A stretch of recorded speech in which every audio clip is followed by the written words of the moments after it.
Hi everybody, welcome back to Monkey Quest in Minecraft Episode 4.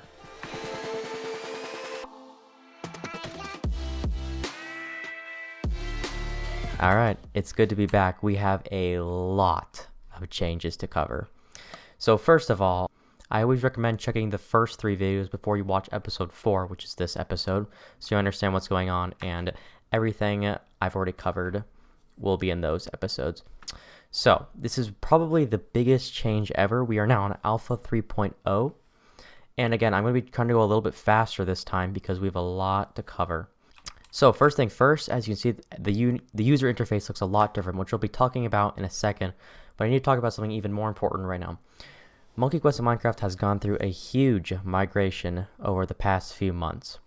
What does this mean? Well, I'll put an image up on screen. So feel free to pause it if you want to see the image, but basically, long story short, what it means is when Sean and I created it back in 2019 at MQM, we were going to have it so it's a public server that everyone could play, aka multiplayer, but since we didn't have a consistent host, we decided to make it a single player adventure map.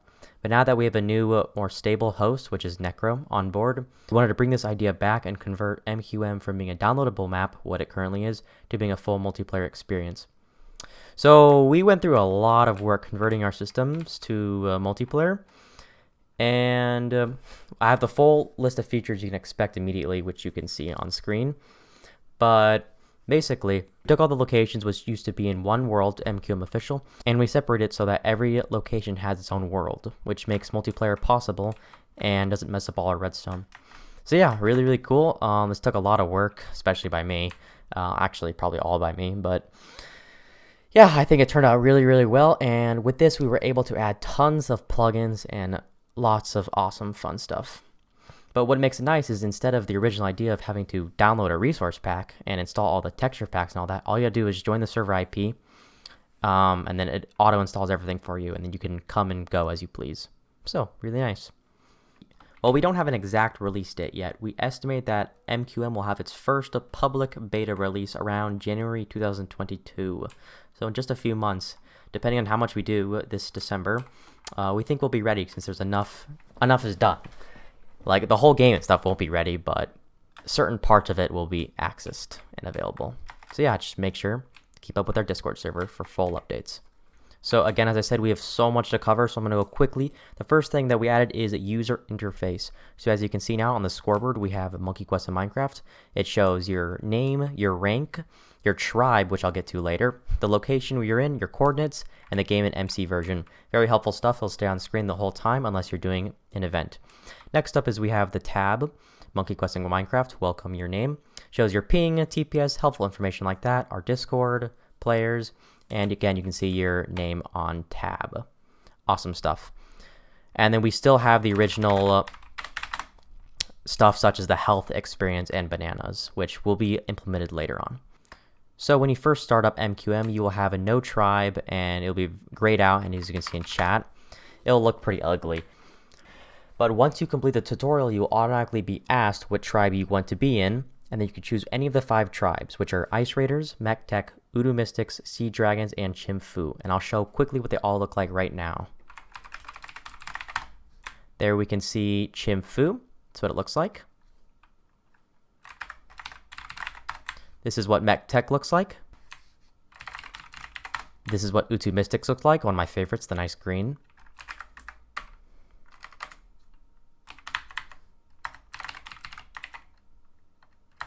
This is what Sea Dragons looks like. As you can see, also updates everywhere on tab, scoreboard, and in chat, and above the name tag. So other players can see above your name what it looks like. And then here is what I originally had, which is Ice Raiders. Hello. Yeah, so those are the 5 tribes, technically 6 if you count the default no tribe. So it looks really nice. You can see it everywhere throughout the game. It'll always stay with you. And yeah, just helps organize and makes it look more like the original Monkey Quest. Next up, I'm going to be talking about NPCs. So these aren't completely done yet, but we've added NPCs throughout the entire map, which more resemble the original MQ. So you can see, for example, we have just random monkeys dining for more realism. We have some monkeys and custom animations, drinking. Yeah, a little silly, but you know, just adds more to the game and feels more realistic. We have some stuff that's in work in progress, such as the band, and they'll all have custom animations eventually, such as dance, but you can see what it looks like. We have these 4 monkeys already. Oh, that one got deleted somehow, but these ones, we have some in custom poses, such as the mech tech one over here. We have more here, Argus, and there's more here for all the shopkeepers. And then finally for CTS, we have some in the underbelly, which is my favorite. We have the Mysterious Warrior Guards. We had a few over there, but a couple of them got deleted when migrating, which we'll add back soon. But one of the coolest things we have is Sean worked on this, which is really, really nice. The Mysterious Warriors, all his gear right here, which is super cool. So Mysterious Warrior, his blades, and the broken blade. So yeah, these were all taken exactly as close as possible from the original game and imported manually into MQM. More NPCs can be seen in Crossroads. We have a few here, Hovering Markets guards. We have the Underbelly guards, and then just more random characters. More NPCs should be down here. The Jack-in-the-Box, which doesn't work yet. And then we have more here. Not all monkeys will have custom animations as we don't have the time to do that, but as much as possible. I think this one has a custom. Yeah, this one's sitting right here, Dylan. Yeah, and that's it for Crossroads. Alright, so next I'm actually going to show the brand new level. Well, there's a few brand new levels, but the smaller one is the Forgotten Temple. So you guys may be wondering, well, hasn't that been done for years? Well, yeah, the Forgotten Temple was part of the tutorial, but we gave it its own standalone level because that's how it was in the game, which I actually forgot about. So here you can see also we updated teleporters, so now it's much more smooth and no pressure plate. Yep, just like that. You can also go back with teleporter just like that. There he goes. Really cool. Yeah, so this is Forgotten Temple. This is just more like a fun level, hub type, I think. We have Guardian's Keep over here, which is not done, but it's in progress. You know, we have this. This is sort of the same design as the tutorial version. We see the Mysterious Warrior. He appears here as well, and Willow. Yeah, very small level, but just we updated some of the design with 1.17 blocks, and just looks nice. We've also gone around and added lots of particle effects throughout the map, so more realism. So it looks like there's actually leaves falling from the trees, which is cool. Moving on to Soggy Creek, which I previously showcased all in episode 3, so make sure to go watch that before you come here. A few new things, Soggy. We've added some rope type things right here, more of the particles, a few trees and hives, more realism, carpets and flowers. More of the background was done here. This part still needs a bit of work, but as you can see, it's looking better. This part is all not done. We've changed up this grass patch, so it looks, we use moss blocks instead. Slight changes here to the entrance, and yeah, this part still needs to be all worked. As you can see, it's in progress. But one of the big new changes I worked on is the event arena. So that's what I'm really proud of. So all these stairs and stuff aren't part of it. They're just temporary because we don't have ropes working. So what is the event arena? Well, let me show you. So the event arena is what I talked about in episode 3 again, but now it is fully functional, or at least mainly done. So basically, there's no way to click it right now, so I have to manually set it up, but you'll be able to push a button eventually, which I'll just do manually.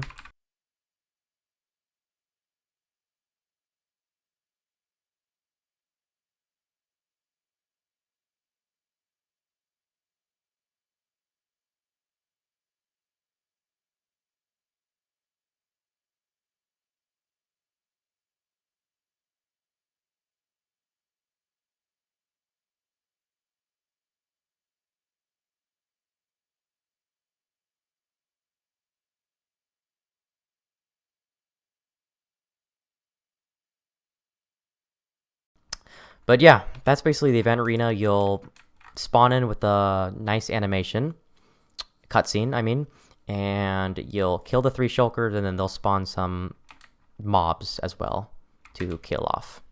And then you get a prize. Pretty simple, and then you can move on. Welcome to Smugglers Highway.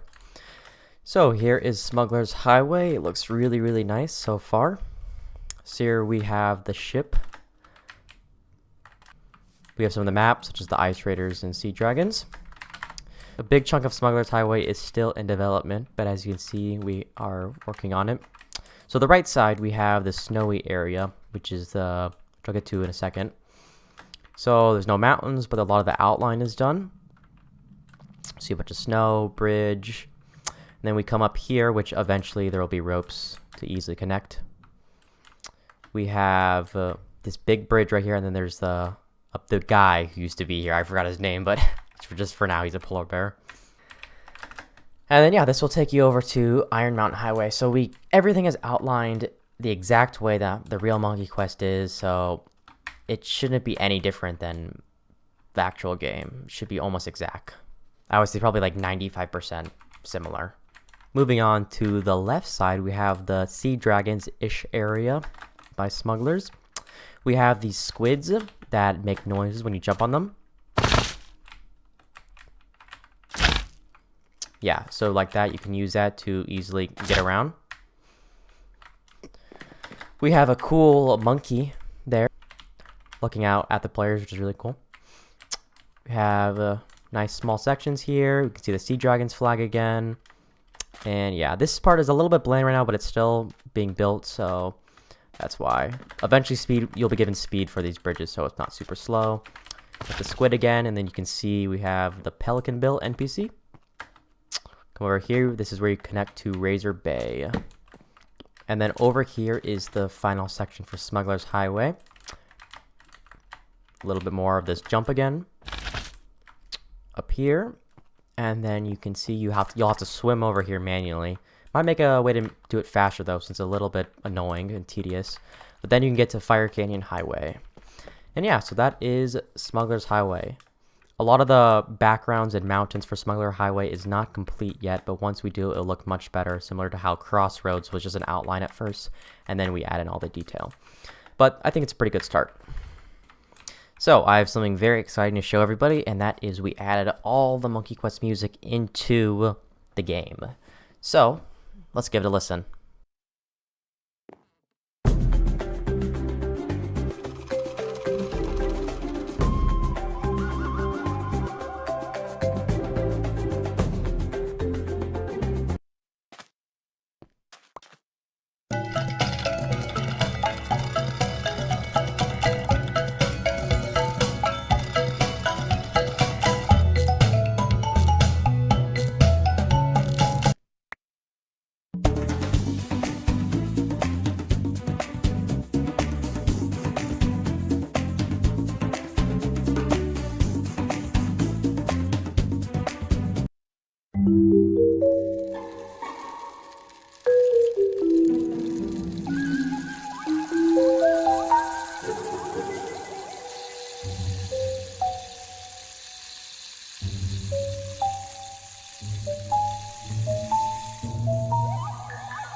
So that is the Smugglers Highway song, and I want to say the reason to play it is it's only manual for now, but it will be by the time you play fully automatic, so the music will start playing into each world/level that it's supposed to be.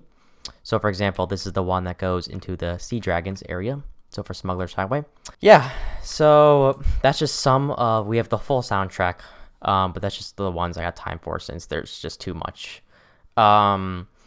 So again, the music adds a huge level of realism, which will be automatically installed, as I said, with the MQM official resource pack, which you need to play the game. And yeah, it'll just automatically be playing 24/7. And if you don't like it, you can disable it anytime you want. But I think it sounds really nice when you're actually playing and doing quests. So really, really cool. So that's mainly everything for today. We have one more thing, which is just we started the hovering markets outline, which I'll show you real quick, but this is all bugged out right now, but you can see what hovering markets will eventually look like when it's not thundering. Well, yeah, this is hovering markets. The outline again looks really nice with all these mobs. I'll fix that later, but yeah. So that is it for episode 4. So it doesn't seem like a lot, but a lot was added.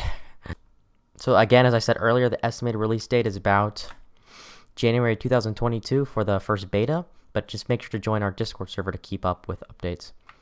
Thank you for watching. Please like, subscribe, share, and comment. I'll see you guys next video. Peace.